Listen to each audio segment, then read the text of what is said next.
यहाँ पे आप एक क्वेश्चन देख सकते हैं जिसके अंदर कहा गया है कि in a common emitter transistor अर्थात CE transistor amplifier the audio signal voltage across the collector resistance of 2 kilo ohm is 2 volt अर्थात रेजिस्टेंस और वोल्टेज यहाँ पे दिया गया है 2 किलो ओम एंड 2 वोल्ट।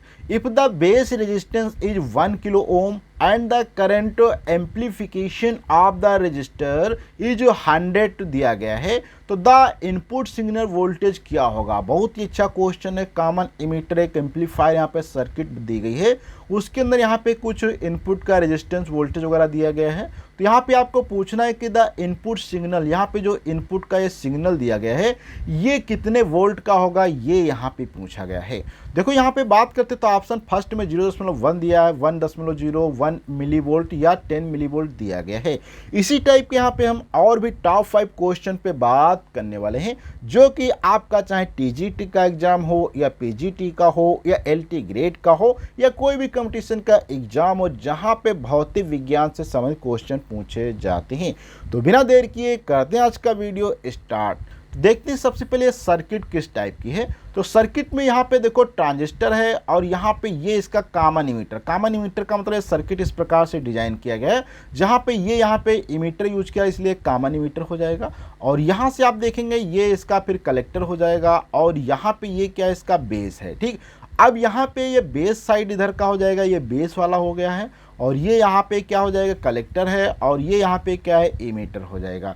अब यहाँ पे बात कर दो कलेक्टर रेजिस्टेंस कितना दिया गया आरसी, यहाँ पे ये कलेक्टर है ये आरसी, तो ये आरसी कितना दिया यहाँ पे 2 ओम दिया गया है। और collector signal voltage, collector voltage यहाँ पे देखो ये कलेक्टर में दिया गया है तो यहाँ पे कितना 2 वोल्ट दिया गया है, ये भी आपको देखना है। और बेस रेजिस्टेंस की बात करें तो ये बेस था तो बेस का रेजिस्टेंस यहाँ पे कितना दिया 1 किलो ओम दिया गया है। अब जो करंट एम्प्लीफिकेशन फैक्टर यहाँ पे दिया गया वीटी बीटा, ये जो कॉमन इमीटर की बात करते हैं तो वहाँ पे बीटा लिखा जाता है और ये यहाँ पे कितना दिया गया 100 दिया गया है। अब यहाँ पे बात करते हैं find the collector current variation by the output signal. हम जानते हैं कि जो यहाँ पे करंट होती है चेंज इन कलेक्टर करंट में वो क्या होता है वीसी बटे आरसी होता है। वीसी का मतलब यहाँ पे जो आपने वोल्टेज अप्लाई किया है इसके अक्रॉस यहाँ पे वीसी बटे आरसी, तो ये क्या होता है डेल आईसी बराबर वीसी बटे आरसी अर्थात 2/200 अर्थात यहाँ पे 1 आपका मिली एम्पियर आ जाएगा। अर्थात यहाँ पे कलेक्टर करंट में जो चेंजेस आ रहा है वो 1 मिली एम्पियर का है। अब यहीं पे बात करते हैं use the current gain amplification. Definition क्या कहती है कि बीटा बराबर क्या होता है डेल आईसी बटे डेल आईबी होता है। तो यहाँ पे डेल आईबी बराबर क्या हो जाएगा डेल आईसी बटे बीटा। अर्थात देखो यहाँ पे किया क्या है, एक्चुअल में किया गया है कि यहाँ पे हमें अगर ये कलेक्टर करंट पता हो जाए बीटा दिया गया तो डायरेक्ट हम यहाँ पे क्या करते हैं ये जो बेस में करंट जा रही है इसको हम निकाल सकते हैं। तो उसके लिए पहले हमें करंट अगर मालूम हो जाए रेजिस्टेंस पता ही है तो मल्टीप्लाई करके आप आसानी से वोल्टेज या सिग्नल बता सकते हैं। तो इसलिए यहाँ पे क्या किया गया पहले करंट जो चेंज यहाँ पे फाइंड आउट किया गया है कलेक्टर में। तो कलेक्टर करंट चेंज कितना है 1 मिली एम्पियर का है।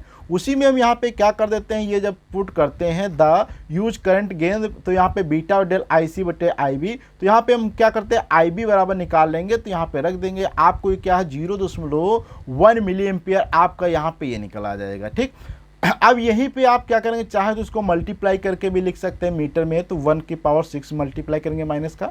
अब यहीं पे क्या करते हैं इनपुट सिग्नल की अगर कैलकुलेशन की बात करें तो वी इन बराबर क्या हो जाएगा del I B into R B अर्थात तो जो कलेक्टर बेस में करंट है और उसका जो रेजिस्टेंस उनको अगर मल्टीप्लाई कर देंगे तो यहाँ पे सॉल्व कर देंगे तो आपका देखेंगे 0.1 वोल्ट आ जाएगा अर्थात यहाँ पे 10 मिली वोल्ट आ जाएगा जो कि ऑप्शन यहाँ पे आपका डी करेक्ट हो जाएगा। देखिए क्वेश्चन बहुत ही आसान था, आप चाहें तो यहाँ पे किरचॉफ लॉ वगैरह लगा के भी सॉल्व कर सकते थे लेकिन बहुत आसान था कि यहाँ पे आपको क्या सबसे पहले बेस कलेक्टर करंट ज्ञात कर लेना है। करंट कलेक्टर जब करंट आप पता कर लेंगे वो आपको एम्प्लीफिकेशन फैक्टर भी दिया गया है बीटा, तो यहाँ से आप क्या करेंगे बेस करंट निकाल लेंगे। जब बेस करंट निकाल लेंगे तो अब बेस का रेजिस्टेंस दिया तो उसमें मल्टीप्लाई कर देंगे करंट से तो आसानी से आपको बेस का वोल्टेज मालूम हो जाएगा। यही आपका इनपुट सिग्नल था यहाँ पे।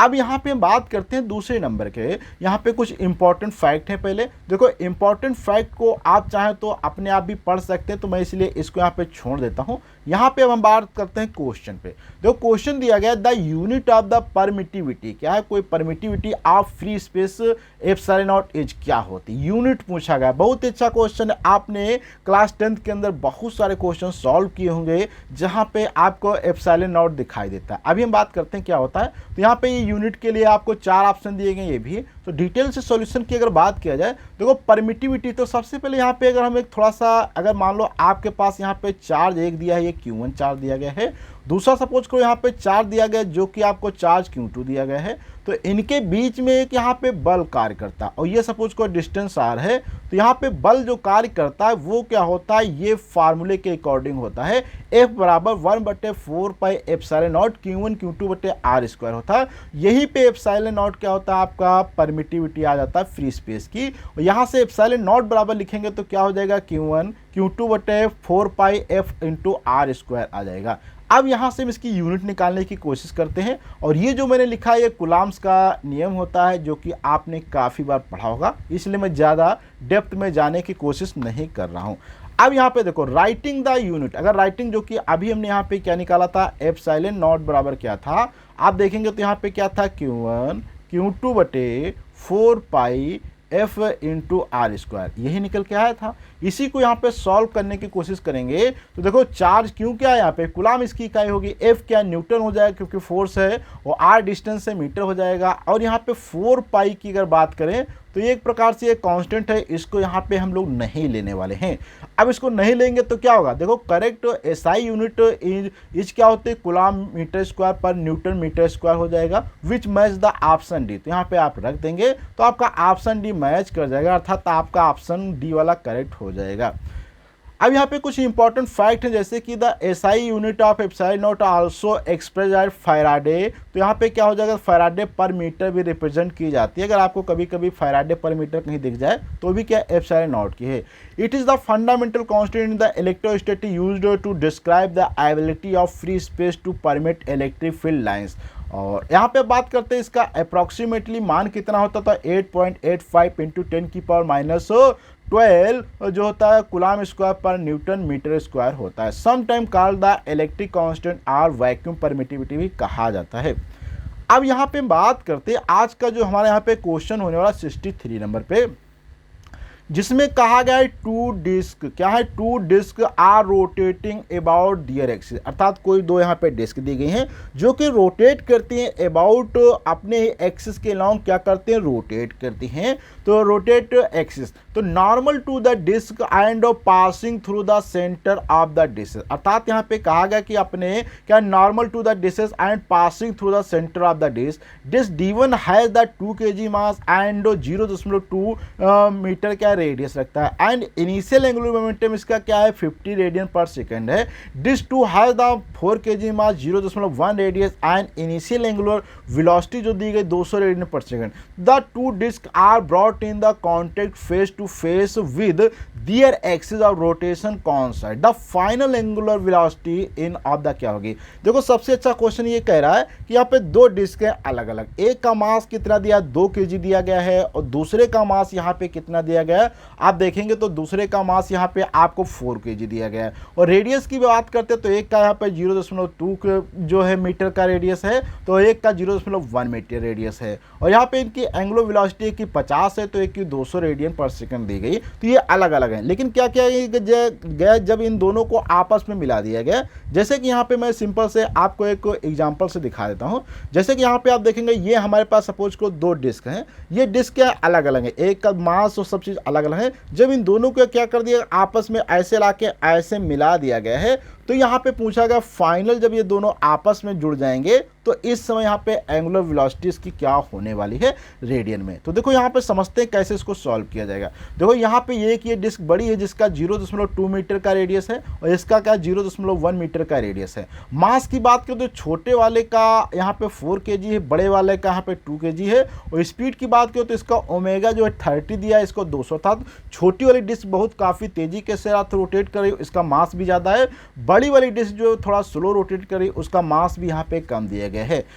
अब यहाँ पे शुरुआत करते हैं, देखो find moment of inertia for each disc. देखो हम जानते हैं कि मोमेंट ऑफ इनर्शिया का फार्मूला जो होता है किसी भी डिस्क के लिए क्या होता है, आई बराबर 1/2 mr² होता है। ये डिस्क का क्या होता है, फार्मूला होता है। अब यहाँ पे अगर डिस्क D1 के लिए बात करें तो 1/2 m इसका मास कितना हो जाएगा, यहाँ पे पुट कर देंगे तो यहाँ पे आपको ये देखो यहाँ पे I1 पता हो जाएगा। सिमिलर वे से आप यहाँ से I2 भी पता कर लेंगे। अब यहाँ पे I1 अर्थात तो डिस्क 1 का angular moment of inertia, I2 disc 2 का मोमेंट ऑफ इनर्शिया आ जाएगा। अब यहाँ पे बात करते हैं conservation of the angular momentum क्या होता है। The system is isolated so angular momentum is conserve, क्योंकि यहाँ पे सिस्टम पे ना कोई एक्सटर्नल यहाँ पे फोर्स सप्लाई हो रहा ना कुछ, तो इसलिए आइसोलेटेड सिस्टम है। तो आसानी से यहाँ पे हम क्या करते हैं, conservation of the angular momentum लगा सकते हैं। कंजर्वेशन क्या कहता है कि इनिशियल अगर एंगुलर मोमेंटम की बात करें तो क्या होता है I1 ω1 पहले डिस्क के लिए, I2 ω2 दूसरे डिस्क के लिए। तो दोनों को यहाँ पे आपस में हल करेंगे, वैल्यू पुट करेंगे I1 ω1 I2 ω2, तो यहाँ पे आपको फाइनली 6 kg/m² पता हो जाएगा। The combined moment of inertia after counted, अगर दोनों को मिला दिया जाए तो इनका आप क्या हो जाएगा मोमेंट ऑफ इनर्शिया वो देखेंगे। तो यहाँ पे क्या हो जाएगा I1 + I2 था 0.4 + 0.2 बराबर क्या हो जाएगा 0.6 kg। तो यहाँ पे अगर ओमेगा या be the final angular velocity, तो यहाँ पे क्या हो जाएगा लेट एल बराबर आई टोटल ओमेगा एफ। तो यहाँ से देखो ये एंगुलर मोमेंटम इसका जो है फाइनल हमने यहाँ पे निकाल दिया, ठीक, एंगुलर मोमेंटम फाइनल। तो अब यहाँ पे कंजर्वेशन लॉ लगाएंगे इनिशियल बराबर फाइनल, तो यहाँ से आप ओमेगा एफ देखेंगे आसानी से, ओमेगा एफ बराबर क्या आ जाएगा 6/0.6 अर्थात 100 रेडियन/सेकंड यहाँ पे आ जाएगा। तो करेक्ट ऑप्शन की बात करें तो आपका करेक्ट ऑप्शन डी वाला हो जाएगा। इंपॉर्टेंट फैक्ट है जैसे कि fact related to this question आप पढ़ सकते हैं, जिसकी लिंक आपको नीचे डिस्क्रिप्शन बॉक्स में मिल जाएगी, वहां पे जाके डायरेक्ट आप इन फैक्ट को पढ़ सकते हैं। और इन फैक्ट के अंदर मैं बहुत सारे पॉइंट ऐसे लिख देता हूं जो कि आपको काफ़ी और भी क्वेश्चन सॉल्व करने में काफ़ी हेल्प प्रोवाइड करेंगे। अब यहाँ पे हम बात करते हैं जो कि यहाँ पे हमारा अब नेक्स्ट क्वेश्चन है 64, जिसमें कहा गया है a block of mass m is attached to the lower end of a vertical spring. अर्थात यहाँ पे कहा गया कोई एक मास है जो अर्थात ब्लॉक का मास है जो कि एक अटैच किया गया है एक वर्टिकल कोई स्प्रिंग है उसके लोअर एंड से अटैच किया। The spring hung from the ceiling, और ये जो स्प्रिंग है इसको छत से ऊपर एक सिरा इसका बांध दिया गया। हैज फोर्स कांस्टेंट वैल्यू, और इसका फोर्स कांस्टेंट कितना दिया गया के दिया गया। The mass is release from the rest with the spring initial unstretched, जब मास यहाँ पे छोड़ा गया उस समय क्या है अनस्ट्रेच थी। उसके बाद the maximum extension produce in the length of the spring, तो इस मास के कारण कितना मैक्सिमम इसके अंदर स्ट्रेंथ एक्सटेंशन प्रोड्यूस हो जाएगा इन लेंथ में, वो आपको बताना है। कितना होगा यहाँ पे जैसे कि आपको दिया गया 2 mg या 4 mg पर इस प्रकार से दिया गया। तो यहाँ पे देखते हैं कैसे सॉल्व किया जाएगा। डायग्राम की आप बात करें देखो यहाँ पे ये आपकी क्या है सीलिंग अर्थात यहाँ पे छत है। इस छत के साथ में क्या किया गया है, ये आपकी एक स्प्रिंग थी जिसमें एक मास यहाँ पे m kg का बांध के लटका दिया गया। तो ये स्प्रिंग क्या है नीचे की तरफ खिंचाव इसके अंदर आ जाएगा। तो ये खिंचाव कितना आ गया इसी को यहाँ पे फाइंड आउट करना है। तो देखो यहाँ पे सबसे पहले समझते हैं कि प्रॉब्लम में एक्चुअल में हो क्या रहा है। When the mass is released from the rest with the spring, initial unstretched the mass falls stretching the spring। तो ये क्या करता है स्प्रिंग को थोड़ा सा खींच लेगा क्योंकि फोर्स यहाँ पे कार्य करेगा नीचे की तरफ जी, तो स्प्रिंग को नीचे की तरफ खींच लेगा। तो the maximum extension occurs when the mass momentarily comes to the rest at the lowest point। और द मैक्सिमम एक्सटेंशन क्या हो कब हो जाएगा जब स्प्रिंग के नीचे आएगा। और इसमें क्या होगा पार्टिकल की स्पीड 0, क्योंकि इनिशियल जब छोड़ेंगे तो पार्टिकल नीचे आएगा फिर ऊपर जाएगा, थोड़ा सा ऊपर नीचे होगा, उसके बाद एक समय के बाद फिक्स हो जाएगा। तो उस समय जो मैक्सिमम यहाँ पे आपको एक्सटेंशन देखने को मिलेगा। अप्लाई एनर्जी कंजर्वेशन करेंगे तो इनिशियल बात करें तो spring unstretched and mass at rest, total energy क्या होगी इस समय 0 होगी और potential reference is at the natural length लिया गया। फाइनल की बात करें यहाँ पे क्या होगा the mass has fallen by the x mass is at the rest and energy stored at the potential energy के रूप में हो जाएगी। तो set the energy loss by the कितनी एनर्जी लॉस हुई, तो यहाँ पे देखो mgx की बात करें तो गेन एनर्जी कितनी हुई वो हाफ हो के एक्स मैक्स स्क्वायर हो जाएगा। सॉल्व फॉर एक्स मैक्स की अगर बात करें तो यहाँ पे क्या हो जाएगा इसको इधर ले आएंगे तो यहाँ पे आप देखेंगे एक प्रकार से इस प्रकार ऐसी बन जाएगी के यहाँ पे मैक्स कामा ले लेंगे तो यहाँ पे के मैक्स 0 हो सकता है। तो यहाँ पे एक्स मैक्स के बराबर बात करें तो क्या हो जाएगा 2 mg/k आ जाएगा, जो कि ऑप्शन आपका ए वाला करेक्ट हो जाएगा। अब इसमें हम थोड़ा सा आगे बात करते हैं और यहाँ पे आपको एक क्वेश्चन देखने को मिल रहा होगा जिसमें कहा गया an electron moves in a circular orbit, अर्थात एक कोई इलेक्ट्रॉन दिया गया है जो कि एक सर्कुलर ऑर्बिट के अंदर क्या करता है, मूव करता है विद अ यूनिफॉर्म स्पीड। उसमें क्या है, इसकी यूनिफॉर्म स्पीड v दी गई है।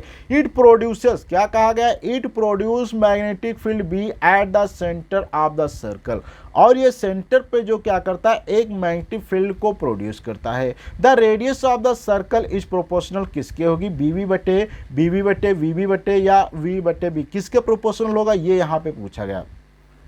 तो देखो यहाँ पे डिटेल सॉल्यूशन की बात करते हैं तो यहाँ पे आप देख रहे होंगे कि एक मान लो सर्कल है, इसके ऊपर कोई एक चार्ज पार्टिकल मोशन कर रहा है v स्पीड से।